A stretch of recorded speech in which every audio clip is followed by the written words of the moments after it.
교회를 핍박하던 핍박자에서 주님의 부르심을 받고 이방인에게 복음을 전하는 사도가 된 바울이 그의 평생을 예수 그리스도의 십자가와 부활의 복음을 전하는 일에 자신을 드렸습니다.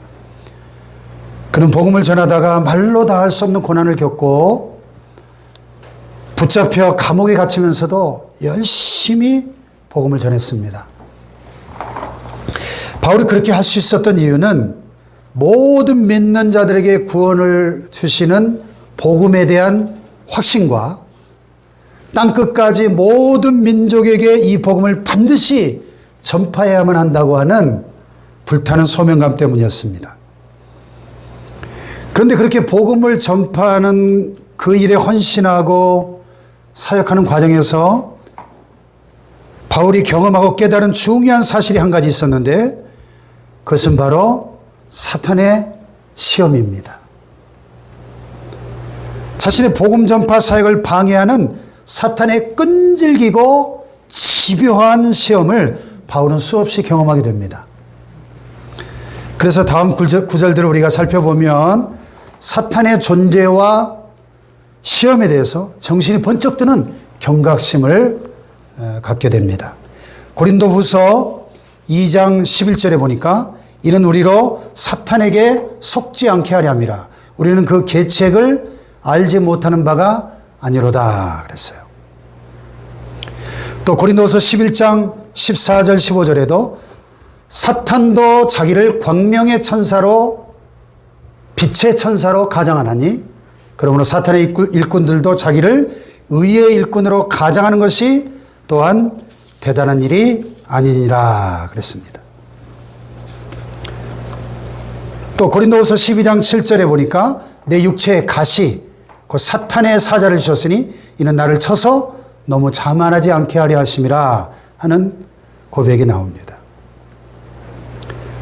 또 데살로니가전서 2장 18절에 보면 그러므로 나 바울은 한 번 두 번 너에게 가고자 하였으나 사탄이 우리를 막았도다 그랬습니다. 또 데살로니가 후서 2장 9절과 10절에 보니까 악한 자의 나타남은 사탄의 활동을 따라 모든 능력과 표적과 거짓 기적과 불의의 모든 속임으로 멸망하는 자들에게 있으리니 이는 그들이 진리의 사랑을 받지 아니하여 구원함을 받지 못함이라 그랬습니다. 또 디모데전서 5장 15절에 보니까 이미 사탄에게 돌아간 자들도 있도다 그랬습니다. 한마디로 바울이 경험한 영적 전쟁에 있어서 깨달은 사실은 바로 사탄의 간교한 계략입니다. 사탄은 교묘한 속임과 가장 그리고 육체적인 고난과 노골적인 복음 전파 사역의 방해 그리고 거짓 기적과 불의와 미혹과 배교 등등 수단과 방법을 가리지 않고 복음을 믿지 못하게 해서 결국 배교의 길을 가게 만드는 간교한 영적 존재라는 것입니다. 그래서 사도 베드로도 강력하게 권면합니다. 베드로전서 5장 8절 9절에 보니까 이렇게 말씀하고 있어요. 같이 한번 읽어볼까요? 시작. 근신하라 깨어라 너희 대적 마귀가 우는 사자같이 들어다니며 삼킬 자를 찾나니 너희는 믿음을 굳건하게 하여 그를 대적하라. 무시무시하죠. 예. 우는 사자같이 들어다니며 삼킬 자를 찾고 있는 이 악한 마귀의 실체를 똑똑히 기억하라는 것입니다. 여러분, 이 사탄 마귀는 이 복음이 전파되지 못하도록 집요하게 방해하고 간교하고 교묘한 방법으로 우리를 시험하고 있습니다. 우리를 공격하고 있습니다. 이와 같이 구원 역사에 있어서 가장 강력한 방해꾼은 사탄입니다.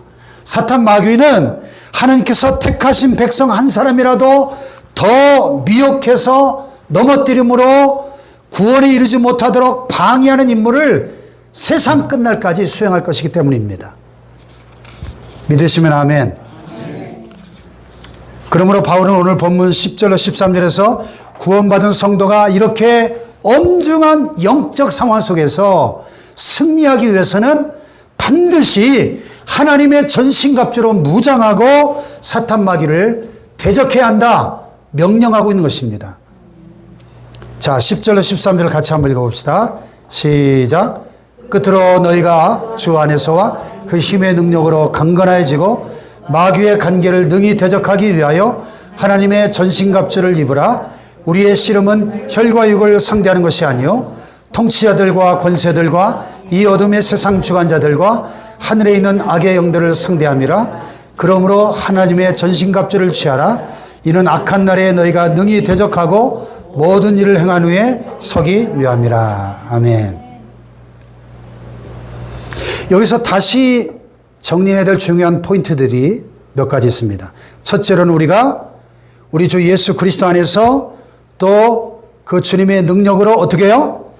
강건해야 된다. 강해져야 됩니다.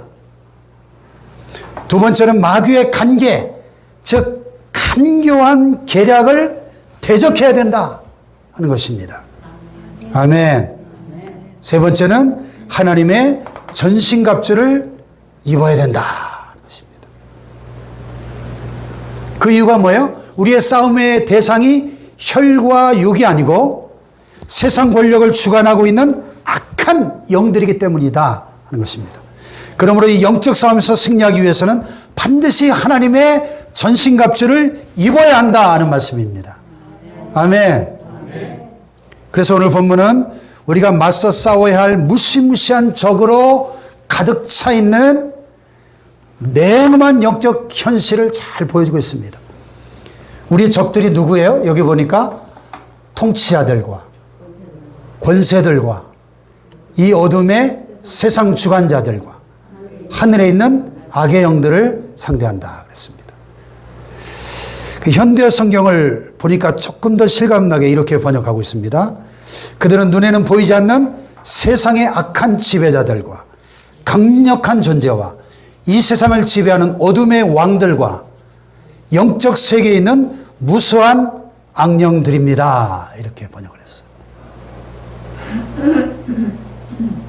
그러니까 우리 눈에는 보이지 않지만은 이 세상의 모든 권세와 권력의 배후에 이 강력한 악령의 실체들이 역사하고 있다는 것을 보여주고 있습니다. 이런 얘기하면요, 어떤 분들은 그래요. 아, 오늘날 같이 4차 산업혁명 시대에 인공지능 AI 알파고가 2세도를 이기고 인공지능 로봇이 의사들 대신 위험한 수술을 하는 이런 시대에 또 그제 뉴스 보니까 영국의 어느 식당에서는 로봇으로 만든 웨이터가 피자를 나르고 서빙하는 이런 시대에, 예? 운전자가 운전 안 해도 자동으로 무인 자율 자동차가 지금 이미 미국에는 고속도로를 질주하고 있는 이런 시대에 달나라를 이웃처럼 드나드는 이 우주 여행 시대에 이 과학 만능 시대에 사탄이 어디 있고 마귀가 어디 있습니까? 귀신이 어디 있습니까? 이렇게 반문할지도 모릅니다. 여기에 대해서 지난 세기 영국의 탁월한 강해 설교자이셨던 마틴 로이드 존스 목사님이 이렇게 말씀했습니다.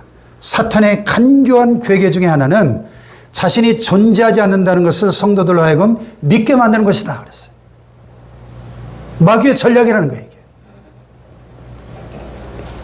여러분 냉철하게 한번 생각해 보세요.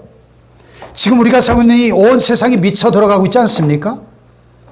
돈에 미치고 권력에 미치고 성공에 미치고 쾌락에 미치고, 그래서 동성애와 동성결혼을 합법화하려는 포괄적 차별금지법 같은 이런 음란한 생각과 행동들을 지지하고 공론화해서 정치 세력화하는 이런 일들이 우리가 살고 있는 이 땅에도 지금 벌어지고 있지 않습니까?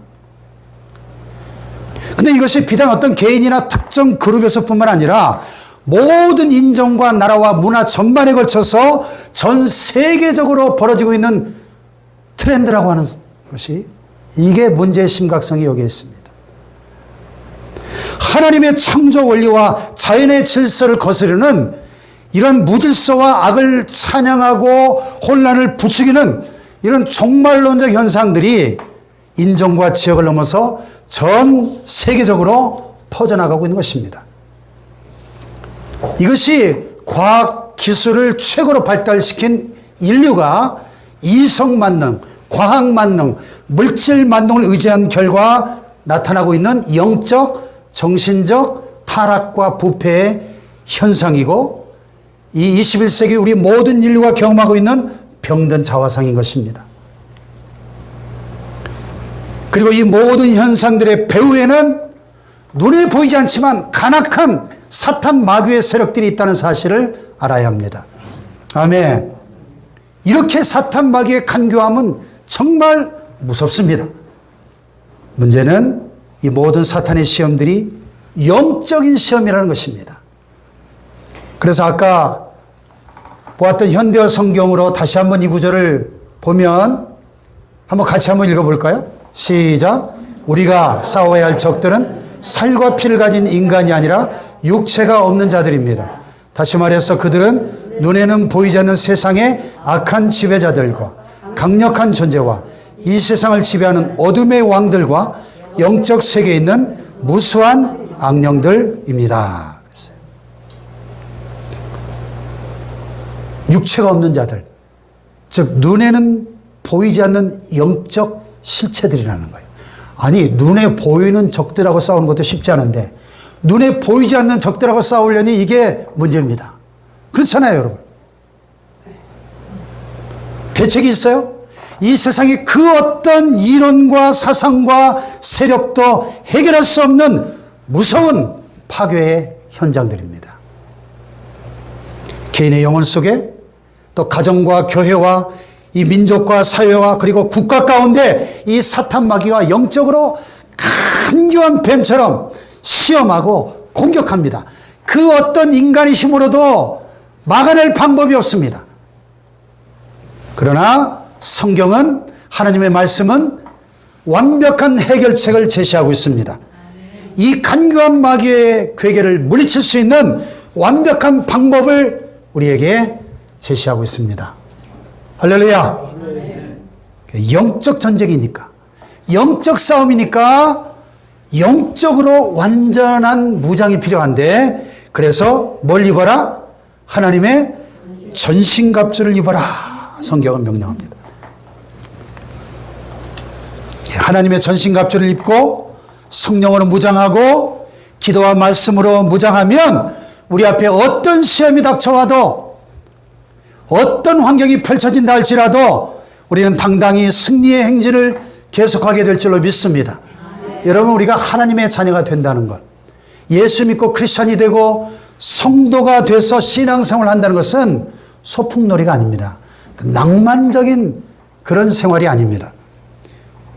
우리가 신앙생활을 한다고 하는 것은 이 죄악된 세상과 이 세상을 지배하고 있는 악한 마귀를 상대로 하는 영적 전쟁이라고 하는 사실을 한순간도 잊으면 안 돼요. 영적 전쟁. 중립지대가 없습니다. 내가 하나님 편에 설 것인가 아니면 악한 세상 편에 설 것인가 결단하고 이 전쟁에 임하게 되는 것입니다. 아멘. 그런데 우리가 염려하거나 두려워할 필요는 없어요. 왜냐? 이 싸움은 우리가 싸워서 이기는 싸움이 아니기 때문입니다. 엄밀히 말해서 이 싸움은 이겨놓고 싸우는 싸움이기 때문입니다. 아멘. 이 싸움은 우리 주 예수님께서 2000년 전에 십자가 위에서 이미 승리하신 승리를 확인하는 싸움이기 때문입니다. 아멘 합시다. 하나님의 승리를 믿음으로 내 것으로 받아들이면 나는 이미 이겨놓고 싸운다는 것이에요. 믿으시면 아멘. 가끔 그 스포츠 채널을 돌려서 손흥민의 축구를 보면 손흥민 선수가 속한 팀이 어디죠? 토트넘 팀이 이길 것인가 질 것인가 조마조마 염려할 필요가 없어요. 왜? 조금 있으면 손흥민 선수가 반드시 골을 넣을 것이기 때문에. 예? 토트넘이 반드시 이깁니다. 왜요? 토트넘이 이긴 경기만 재방송해 주니까. 손흥민이 골을 넣은 경기만 보여주니까. 그 경기가 잘 안 풀리네 싶은데, 이쪽 페널티 박스 라인부터 드리블하기 시작해가지고 거의 7, 80m 볼을 몰고 가가지고 단독 드리블로 골을 넣습니다. 그냥 경기장이 막 뒤집어지죠. 우리 그리스도인의 삶이 그래요. 우리에게 위기가 있고 어려움이 있습니다. 시험이 있고 힘든 일이 있고 고난이 닥쳐옵니다. 그러나 염려하지 않아요. 두려워하지 않습니다. 왜요? 우리는 반드시 이길 것이기 때문입니다. 우리 주님께서 이미 승리하셨기 때문입니다. 온 세상은 누가 뭐라고 할지라도 역사를 주관하고 계시는 하나님의 손 안에 있기 때문입니다. 아멘. 오래전 사극 드라마 한명회라는 드라마에서 한명회 역을 맡은 배우가 온 천하가 이 손 안에 있어이다. 이 말이 굉장히 유행했었는데요. 온 천하가 이 손 안에 있어이다. 여러분, 이 세상 모든 만사가 하나님의 손 안에 있는 줄로 믿습니다. 그래서 우리 하나님의 사람들이 세상을 향해 믿음으로 나아가게 될 때, 성령과 말씀으로 무장하고 세상으로 나아갈 때 음부의 권세가, 지옥의 권세, 마귀의 권세가 이기지 못할 줄로 믿습니다. 아멘. 할렐루야. 아멘. 바로 이것이 그리스도인의 삶이라고 하는 것입니다. 단 마귀에게 틈을 주지 않으면 됩니다. 에베소서 4장 26절 27절에 보면 이런 말씀이 있죠. 다 같이 한번 읽어볼까요? 시작. 분을 내어도 죄를 짓지 말며 해가 지도록 분을 붐치 말고 마귀에게 뭘 주지 마라? 틈을 주지 마라. 마귀에게 틈을 주지 마라. 이 틈이 헬라어의 토포스라는 말인데요. 이 말은 습관적이고 반복적인 죄를 말합니다. 또 우리 안에 여전히 남아있는 상처와 쓴뿌리들을 말합니다. 자, 보세요. 우리 인생의 운전대를 잡고 계신 분이 계셔요. 하나님이십니다. 성령님이십니다. 예수님이 우리 인생의 주인이 되었습니다. 자, 그런데 우리가 그 성령님께 인생의 운전대를 맡기고 살아가야 되는데 우리 안에 상처가 있을 때, 습관적이고 반복적인 죄가 남아있을 때, 누군가를 용서하지 못하고 여전히 미워하고 증오할 때, 또 하나님의 약속의 말씀을 신뢰하고 순종하며 살아가야 되는데 그렇지 못할 때, 이 모든 불신앙과 불순종과 상처와 쓴뿌리들이 우리 인생의 운전대를 마귀에게 넘겨주는 결과를 낳게 된다는 것입니다. 이걸 가리켜 토포스, 틈을 타지 못하게 하라. 마귀가 틈을 타지 못하게 하라. 마귀가 너의 인생의 운전대를 빼앗아가지 못하게 하라는 것입니다. 아멘. 영적인 패배주의에 빠져 살면 안 됩니다. 우선순위를 분명히 하고 살아가시기 바랍니다. 나는 하나님의 사랑받는 자녀다. 예배의 우선순위를 나는 무슨 일이 있어도 빼앗기지 않으리라. 말씀을 읽고 기도하는 이 우선순위를 빼앗기지 않으리라. 하나님보다 성령님보다 앞서지 않으리라. 기도보다 말씀보다 앞서지 않으리라. 이것이 영적인 승리의 길인 것입니다. 할렐루야. 나날이 점점 더 악해지고 있는 이 마지막 때, 이 죄악된 세상에서 우리가 어떻게 승리할 수 있을까요? 성경은 말씀합니다. 하나님의 전신갑주를 입으라. 다 같이 하나님의 전신갑주를 입으라. 입으라 하셨지 만들라 하시지 않았습니다. 13절에도 보면 그러므로 하나님의 전신갑주를 취하라 그랬어요. 누군가 이미 만들어 놓은 것입니다. 내가 직접 수제품으로 만들어 입으라는 말이 아닙니다. 누군가 만들어 놓은 옷을 가져다가 입으라는 거예요. 메이드 인 천국.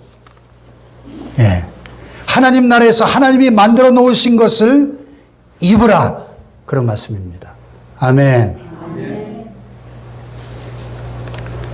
하나님의 말씀으로 완전무장하면, 전신갑주를 입으면 세상이 어떻게 변하든지, 우리 앞에 펼쳐질 세상이 어떤 세상이든지 우리는 두려워할 필요가 없습니다. 포스트 코로나, 이 코로나 이후의 세상이 어떻게 변할지 많은 사람들이 두려워하고 있습니다. 그러나 우리는 무섭지 않습니다. 겁내지 않습니다. 반드시 승리하게 될 줄로 믿는 것입니다. 할렐루야. 오늘 보면 14절로 17절에 보면 이 완전무장, 하나님의 전신갑주가 구체적으로 소개되고 있는데요. 이 무장을 두 가지 영역으로 나누면 방어 영역과 공격 영역으로 나눠볼 수 있는데요. 모두 6가지의 방어 무기와 한 가지 공격 무기가 나옵니다. 이 스포츠 경기든 전쟁이든 우선 방어를 잘해야 하는 것이 기본이에요. 사도 바울은 철저한 방어를 지시합니다. 전쟁에서 일단은 상대의 공격을 물리치고 살아남아야 하기 때문입니다. 그래서 그런 말 있잖아요. 최선의 공격은 최선의 방어다. 그런 말이 있는데 거꾸로 최선의 방어가 최선의 공격이에요.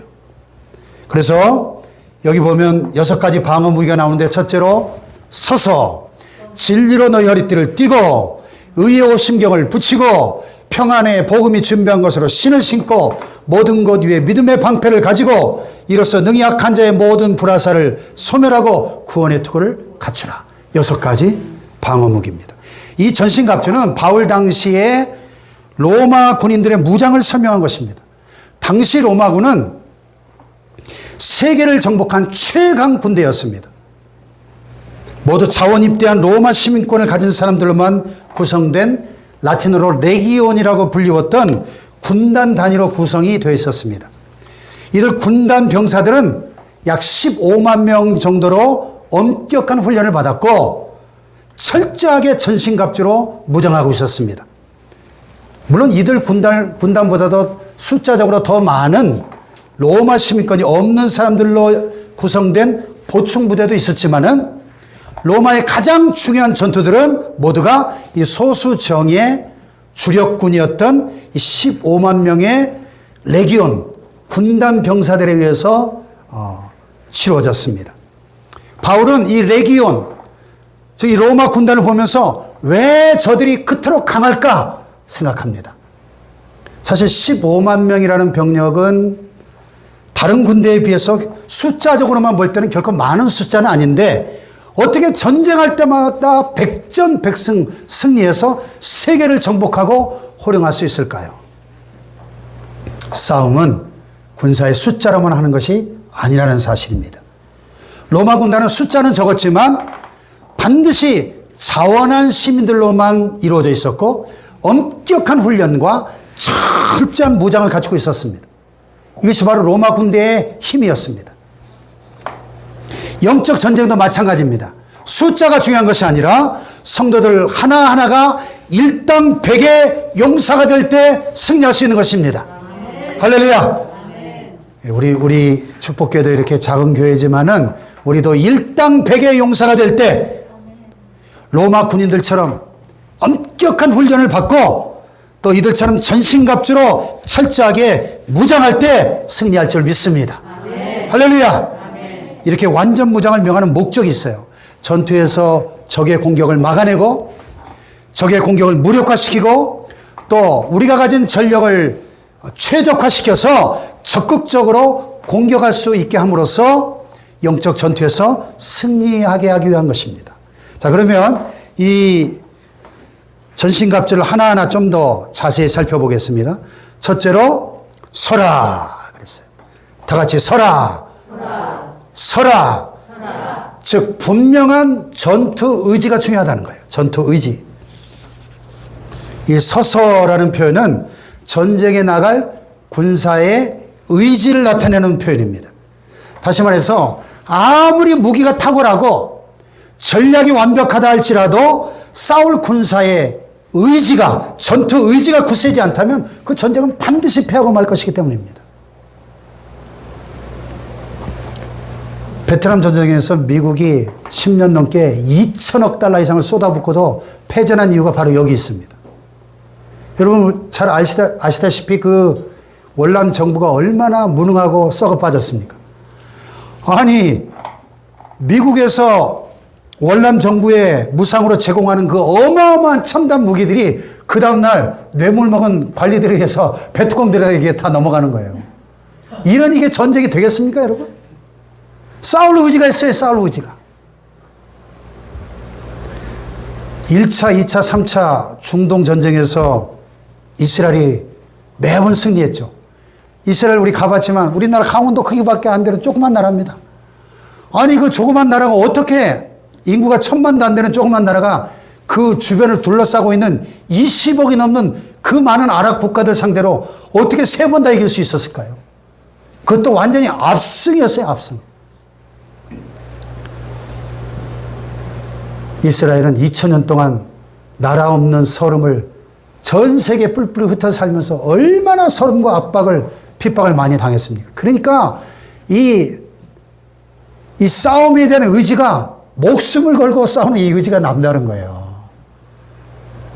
그래서 이스라엘 성지순례 가면, 우리 지난번에 일정이 너무 짧아서 못 가봤지만 남쪽 그 마사다 요새를 가보면, 저는 영상으로 보니까 엄청난 천의 요새인데, 거기서 유대인들이 AD 70년에 예루살렘 멸망당했을 때 거기서 약 960명의 결사대가 3년을 항전했잖아요. 960명이 그 엄청난 세계 최강의 로마 군단을 상대로 3년을 버텼다니까요.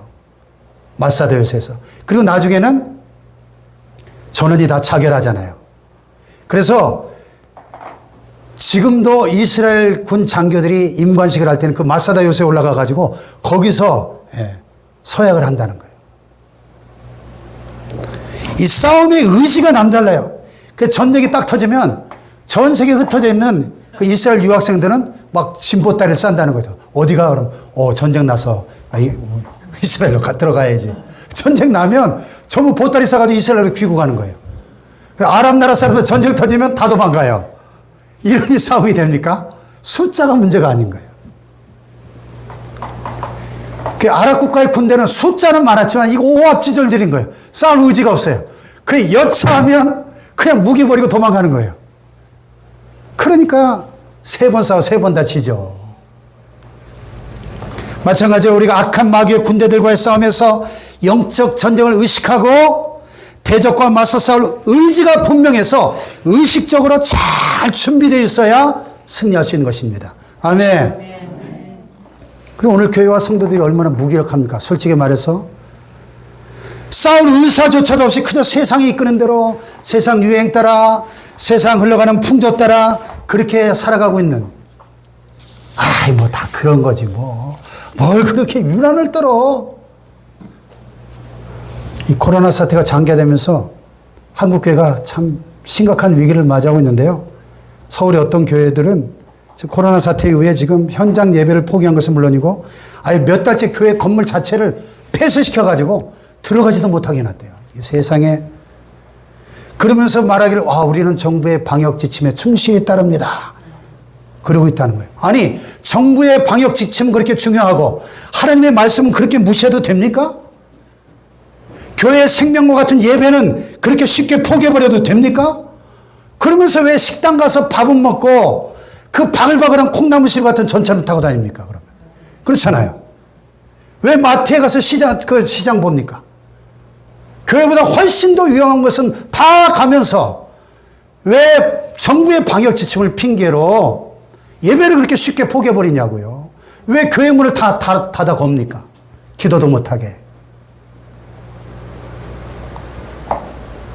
도대체 이 영적 전투에서 예배가 얼마나 중요한지 알기나 하고 그렇게 하는 건지 모르겠어요. 도대체가. 여러분 우리 기도해보는 사람들은 알 거예요. 하루만 기도 쉬어도 얼마나 답답하고 영적으로 힘들어지는지. 하루만 기도 쉬어보세요. 여러분 영적 세계가 얼마나 민감한 세계인 줄 아십니까? 지금 6개월 넘게 예배가 지금 예배당들이 문을 닫고 이 기가 막힌 이 한국교회 위기 앞에서 오늘 성경은 말씀하는 거예요. 그런즉 서서 굳게 서서 남자답게 강건함으로 마귀와의 전투에 나가 싸워 승리하라는 것입니다. 할렐루야. 전투 의지가 있는가? 한국교회가 지금 전투 의지가. 두 번째는요, 진리로 허리띠를 떼어야 돼요.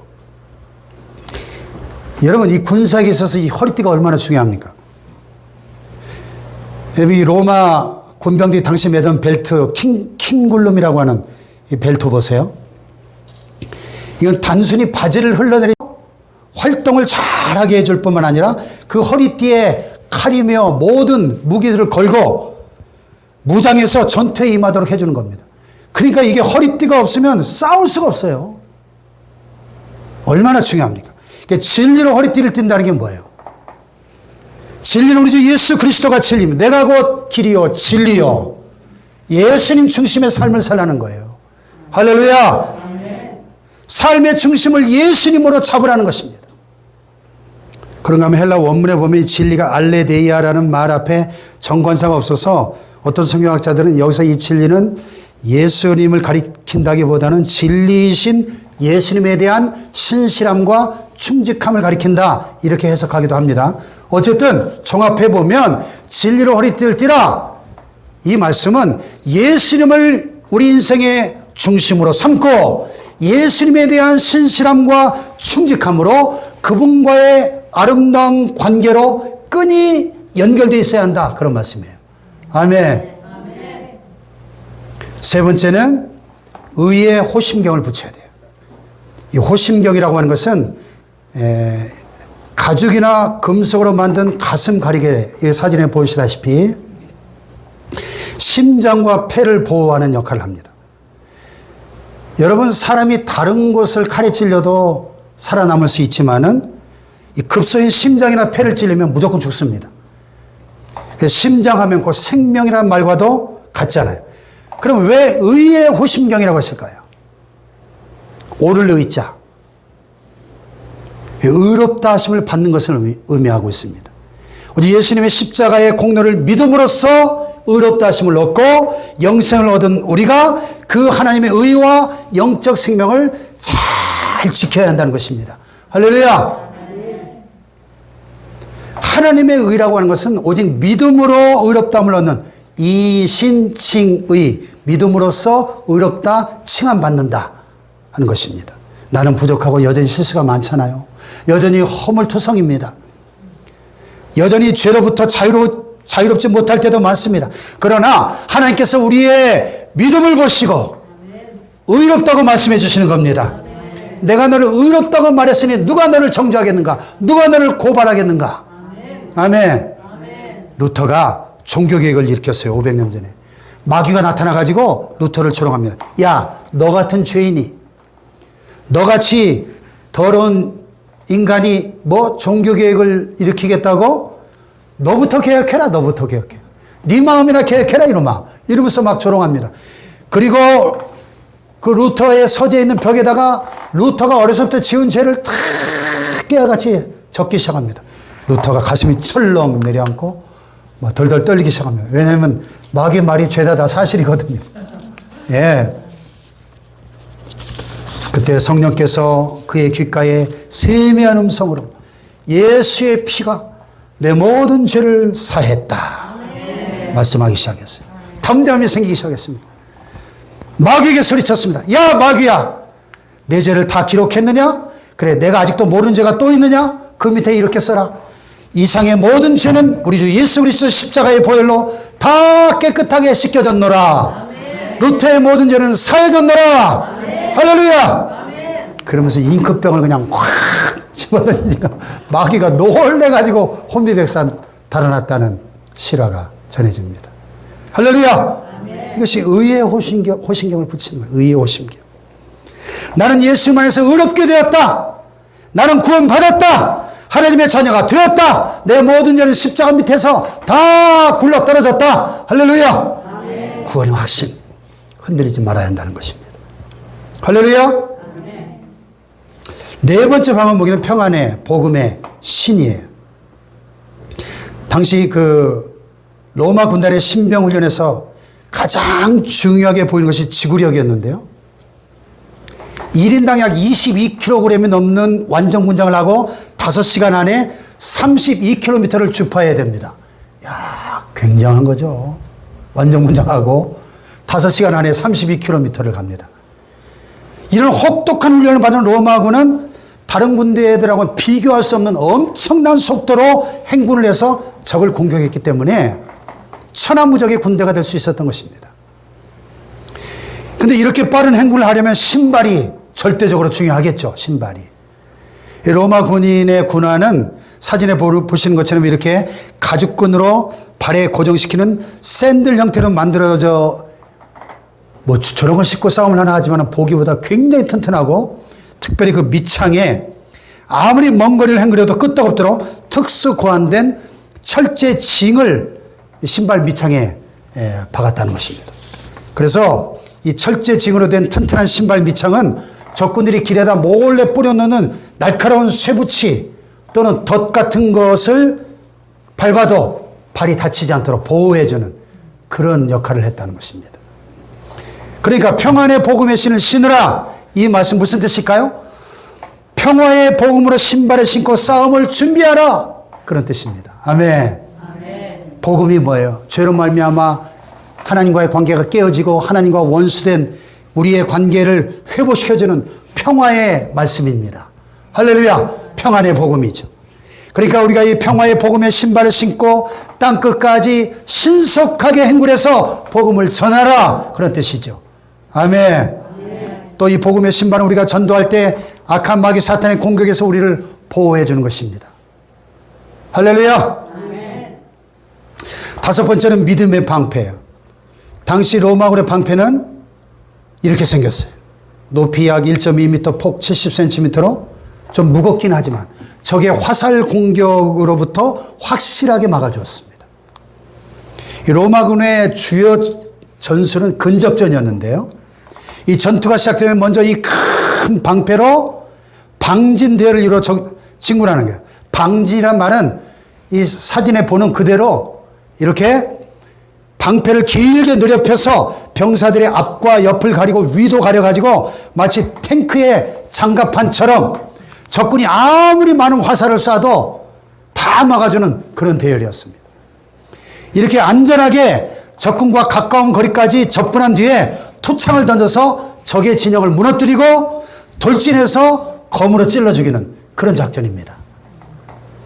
이 방패는 나무판을 여러 개 나란히 연결해서 그 위에 가죽을 덧대고 테두리에 금속 테두리를 둘렸는데 방패 위에다가 덧댄 그 가죽에다가 물을 흠뻑 묻혀서 전쟁하기 전에 물을 흠뻑 묻혀서 불화살이 날아와서 박혔을 때 불에 타지 않도록 했다는 것입니다. 그래서 16절에 보면 능히 악한 자의 모든 불화살을 소멸하고 그랬어요.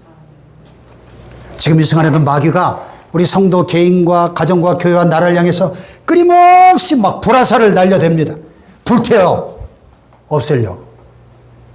그러면 왜 믿음의 방패냐? 오직 믿음만이 이 악한 마귀의 불화살 공격으로부터 나 자신과 가정과 자녀와 교회를 지킬 수 있는 유일한 능력이기 때문입니다. 아멘. 그래서 여기서 말하는 이 믿음은 예수 믿어 구원하는 믿음과는 좀 달라요. 인생을 살다가 위기가 찾아오고 시험에 들고 문제에 부딪히고 낙심할 때가 있습니다. 바로 그럴 때 넘어지지 않는 믿음을 말해. 넘어지지 않는 믿음. 아멘. 내 인생의 위기를 더 멋진 기회로 바꾸는 믿음을 말합니다. 할렐루야. 가정생활에도 위기가 있고 교회 생활에도 위기가 있습니다. 교회 봉사 하다가 섭섭마귀에 듭니다. 시험에 듭니다. 그때 넘어지는 것은 믿음의 방패를 땅에 떨어뜨리는 것입니다. 바로 그때 믿음의 방패를 땅에 떨어뜨리는 그 순간에 마귀가 창을 던지고 불화살을 막 쏴 제낍니다. 그럼 막을 길이 없어요. 막을 길이 없어요. 인생의 위기가 찾아오고 시험에 들었을 때, 낙심되는 일이 있을 때, 교회 잘 섬기다가 상처받고 부딪히는 일이 생겼을 때 믿음의 방패를 내려놓으면 안 됩니다. 아멘. 믿음의 방패를 들고 어떠한 위기도 기회로 바꾸는 믿음이 필요한 거예요. 아멘. 아멘. 넘어졌다가도 다시 일어나게 해주는 이 믿음의 방패. 나쁜 일도 좋은 일로 바꿔서 전화위복이 되게 하는 이 믿음의 방패를 들어야 합니다. 아멘. 할렐루야. 마지막 여섯 번째 방어 무기는 구원의 투구예요. 다 같이 구원의 투구. 이 투구는 머리를 보호하는 방어 무기인데 이 로마군의 투기는 참 특이하게 생겼어요. 사진에 보는 것처럼 머리뿐만 아니라 얼굴을 보호하기 위해서 앞에는 챙이 달려 있고 양쪽 뺨을 가릴 수 있는 뺨 가리개도 달려 있습니다. 뒤에는 목 달아나지 않도록 목 가리개를 또 이렇게 달아서 목 부분을 보호하고 가죽끈으로 턱에 고정하도록 그렇게 만들어져 있습니다. 그럼 왜 구원의 투구일까요? 우리 인간의 모든 신체 중에서 가장 중요한 부분이 심장과 더불어서 어디입니까? 머리잖아요, 머리. 예? 이 투구로 머리를 지켜줘야 되는데 마찬가지로 우리 신앙을 가장 확실하게 지켜주는 것이 바로 구원의 확신이기 때문입니다. 아멘. 그리고 이 투구에는 계급장과 소속과 신분이 적혀 있어요. 나는 하나님의 자녀다. 나는 예수 그리스도의 종이다. 나는 예수 그리스도의 제자다. 할렐루야. 그래서 구원의 투구입니다. 그리스도인으로서의 소속과 신분이, 정체성이 분명해야 돼요. 할렐루야. 구원의 확신이 필요합니다. 나의 구원은 아무도 빼앗아갈 수 없다. 우리 주 예수 그리스도 안에서 구원받은 사실은 절대로 빼앗기지 않는다고 하는 이 확신을 가지고 살아가시기를 주님의 이름으로 축원합니다. 자, 마지막. 지금까지는 다 적의 공격을 막아내는 방어용 무기였지만은 이제 유일한 공격용 무기가 남았어요. 마귀의 그 모든 공격을 방어할 뿐만 아니라 마귀를 찌르고 부수는 유일한 공격 무기 뭡니까? 성령의 검, 하나님의 말씀을 가지라는 것입니다. 다 같이 성령의 검, 하나님의 말씀을 가지라.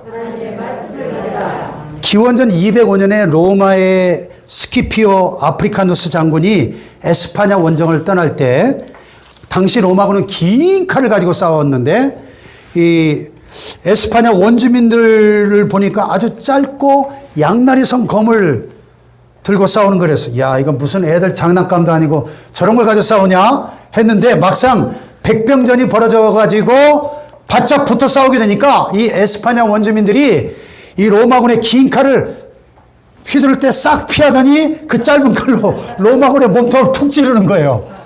그래가지고 로마 구사들이 픽픽 쓰러지는 거예요. 그 광경을 목격한 장군이 야, 우리도 저런 칼을 써야 되겠구나. 그래서 도입된 것이 이 사진에 보는 로마군의 상징이 된 글라디우스라고 하는 짧은 검입니다. 70cm가 채 안 되는 단검이에요. 근접전에 유리하겠죠? 짧으니까. 한문에서 칼을 가리키는 말이 두 개가 있는데 양쪽에 날이 선 칼을 검이라고 하고 양쪽에 날이 섰으니까 찌르기도 하고 베기도 하겠죠. 한쪽에만 날이 선 칼을 도라고 합니다. 근데 이 양쪽에 날이 선 이 짧은 글라디우스 검이 로마군으로 하여금 어디를 가든지 싸워서 백전백승하게 해주는 상징이 됐어요. 이 글라디우스 검을 보면서 바울이 그런 생각을 한 겁니다. 야, 로마군은 저 짧은 글라디우스 검을 가지고 전 세계를 정복했구나. 전 세계 구석구석 로마군이 들어가지 않은 곳이 없고 이 로마군의 칼에 정복되지 않은 민족이 없구나. 그래, 바로 하나님의 말씀이 이 검이로구나. 하나님의 말씀이 저 검처럼 모든 사람들을 변화시키고 온 세상 구석구석을 능력으로 정복할 수 있는 것이다. 할렐루야. 그래서 바울이 성령의 검, 곧 하나님의 말씀을 가지라 말씀한 겁니다. 이 성령의 검, 말씀의 검이야말로 하나님의 전신갑주의 유일한 공격무기요, 최고의 공격무기입니다. 아까 제가 얘기했죠? 최선의 공격이 최선의 방어다. 아멘. 마귀와 계속 공격해 오는데 방어만 하고 있으면 되겠어요? 마귀를 무찌르고 이제 백병전으로, 육박전으로 마귀를 찌르고 물리칠 공격무기가 필요한데 말씀의 검, 내 손에 들려진 성령의 검으로 악한 마귀를 물리쳐야 됩니다. 할렐루야. 이 하나님의 말씀의 검이 우리의 죄를 잘라내고 악한 세상을 쪼개고 우리를 공격하고 있는 모든 세상의 문제들을 때려 부수는 능력입니다. 할렐루야. 위기를 쪼개고 기회로 바꾸는 능력입니다. 이 말씀을 붙잡고 죄악된 세상을 정복하고 살아가시기를 주님의 이름으로 축원합니다.